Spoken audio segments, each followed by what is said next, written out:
Hi friends, നമുക്കിത് വായിച്ചു നോക്കിയാലോ. വിഷമസന്ധികളിൽ പ്രാർത്ഥന നോക്കാം.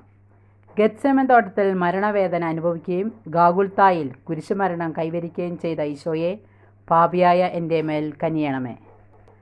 ആശ്വാസം കണ്ടെത്തുന്നതിനായി എങ്ങോട്ട് തിരിയണമെന്നറിയാതെ ഞാനിതാ വലയുന്നു. എൻ്റെ ഉറ്റമിത്രങ്ങൾ പോലും എന്നിൽ നിന്ന് വേർപെട്ടു പോയിരിക്കുന്നു. എന്നെ സ്നേഹിക്കാനും എൻ്റെ കാര്യങ്ങളിൽ ശ്രദ്ധ പതിക്കാനും ആരുമില്ലാതായിരിക്കുന്നു.